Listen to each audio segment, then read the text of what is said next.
ஹரே ராமா ஹரே கிருஷ்ணா. கற்பூர காலை வணக்கம். இன்று நாம் காணவிருக்கும் ஸ்லோகம், பாடல், ஆன்மீக கதை வழங்குபவர்கள் பாஸ்கரா கற்பூரம். பூஜைக்கென்றே புத்தது பரிசுத்தமான பாஸ்கரா கற்பூரம் மற்றும் சாம்பிராணி வகைகள், சேலம். இன்றைய ஸ்லோகம்: ஸ்ரீ பூதநாத சதானந்தா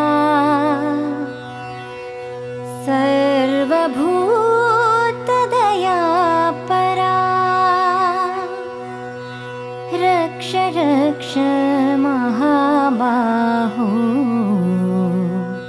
சாஸ்த்ரே துப்யம் நமோ நமஹ. இன்றைய பாடல்: ஜகஜனனி சுகபாணி கல்யாணி, ஜகஜனனி சுகபாணி கல்யாணி, ஜகஜனனி ஜகஜனனி சுகஸ்வரூபிணி.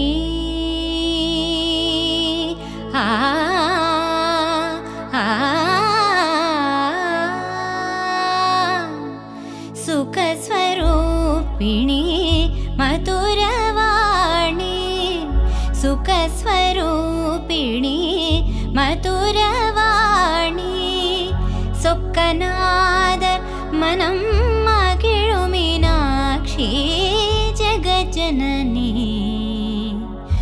பாண்டியகுமாரி பவானி, அம்பா சிவசங்கரி பரமேஸ்வரி.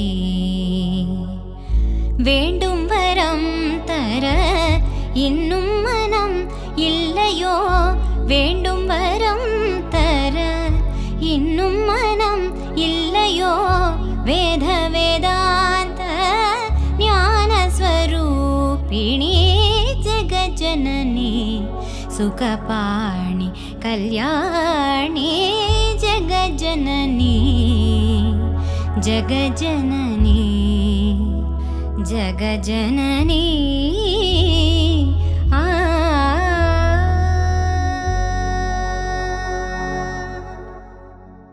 இன்றைய ஆன்மீக கதை. ஹரே ராமா ஹரே கிருஷ்ணா. இன்று நாம் காணவிருக்கும் ஆன்மீக கதை, நமக்குள் நாமே பேசிக்கொள்ளலாம். ஒரு ஊர்ல 2 பூனை சந்தோஷமா வாழ்ந்து வந்துச்சு. அந்த 2 பூனைக்கும் பல வருஷம் நட்பு இருந்துச்சு. ஒரு நாள் அந்த 2 பூனைக்கும் ஒரு அப்பளம் கிடைச்சது. அந்த அப்பளத்தை பாதி பாதி எடுத்துக்கலாம் அப்படின்னு முடிவு பண்ணாங்க. ஆனா முதல் பூனை என்ன சொல்லுச்சுன்னா, நம்ம 2 பேரே பாதி பாதியா பிரிச்சோம்னா அது சரியா இருக்காது, வேற யாரையாவது கூப்பிட்டு அவங்கள பாதி பாதியா பிரிச்சு கொடுக்க சொல்லலாம், அப்பதான் 2 பேருக்குமே சரி பாதி கிடைக்கும் அப்படின்னு சொல்லுச்சு. அதுக்கு இன்னொரு பூனையும் சம்மதிச்சது. 2 பூனையும் அந்த பக்கமா போன குரங்க கூப்பிட்டு அந்த குரங்கு கிட்ட இந்த அப்பளத்தை கொடுத்து, இந்த அப்பளத்தை 2ஆ பிரிச்சு எங்க 2 பேருக்கும் கொடுங்க, ஏன்னா நாங்களே அதை 2ஆ பிரிச்சா அது சரியா இருக்கும் அப்படின்னு தோணல, நீங்க பிரிச்சு கொடுத்தா நாங்க சந்தோஷமா எங்களோட பாதியை வாங்கி சாப்பிட்டுருவோம் அப்படின்னு சொல்லுச்சு. குரங்கு, கண்டிப்பா உங்களுக்காக நான் பிரிச்சு கொடுக்கறேன் அப்படின்னு சொல்லிட்டு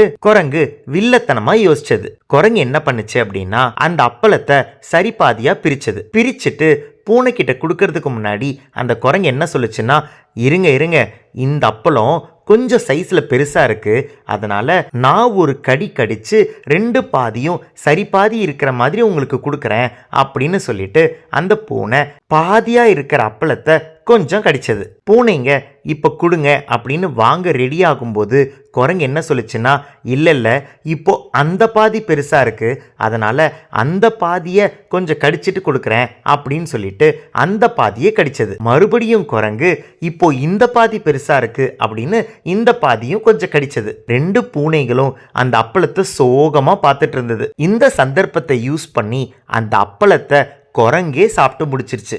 2 பூனைகளும் ஏமாந்து போச்சு. அந்த 2 பூனைகளும் என்ன நினைச்சதுன்னா, நம்மளே கொஞ்சம் அட்ஜஸ்ட் பண்ணி பாதி பாதி எடுத்திருந்தோம்னா நம்மளுக்கு அந்த அப்பளமாவது கிடைச்சிருக்கும், இந்த பிரச்சனைக்கு தீர்வு குரங்கு கிட்ட போய் கேட்டு கடைசியில நம்மளுக்கு கிடைச்ச அந்த அப்பளமும் போச்சு அப்படின்னு வருத்தப்பட்டுச்சு. நம்மளும் நம்மளோட வாழ்க்கையில நமக்கு இருக்கிற பிரச்சனைய நம்மளே பேசி தீர்த்துக்கிட்டா 3வது மனுஷன் வர வேண்டிய சூழ்நிலை வராது. ஏன்னா 3வது மனுஷனா வர்றவங்க பிரச்சனைய பெருசாக்க வாய்ப்பு இருக்கு. உங்களுக்கும் புரிஞ்சிருக்கும் நினைக்கிறேன். இன்று நாம் பார்த்த ஆன்மீக கதை நமக்குள் நாமே பேசிக்கொள்ளலாம். இந்த கதை உங்களுக்கு பிடிச்சிருந்ததுன்னா இந்த வீடியோவோட கமெண்ட் பாக்ஸ்ல கற்பூர காலை வணக்கம் அப்படின்னு பதிவிடுங்க. நாளை இன்னொரு ஆன்மீக கதையில உங்களை சந்திக்கிறேன். ஹரே ராமா ஹரே கிருஷ்ணா. பூஜைக்கென்றே பூத்தது பரிசுத்தமான பாஸ்கரா கற்பூரம் மற்றும் சாம்பிராணி வகைகள் Salem. ECG cards Ramayana Mahabharata playing cards. Ramayana மகாபாரதத்திலிருந்து 108 கேரக்டர்ஸ் பத்தி நீங்க நிறைய விஷயங்களை தெரிஞ்சுக்கணும்னா இந்த ப்ராடக்ட் உங்களுக்கு தான். இது ஒரு பிளாஸ்டிக் பிளேயிங் கார்ட்ஸ். ஒவ்வொரு கார்டையும் இண்டிவிஜுவலா ஸ்கேன் பண்ணி அந்தந்த கார்டுல இருக்கிற கேரக்டர் பத்தி யூடியூப்ல தெரிஞ்சுக்கலாம். ஒவ்வொரு குழந்தைங்களும் கத்துக்கிட்டே விளையாடலாம், விளையாடிக்கிட்டே கத்துக்கலாம்.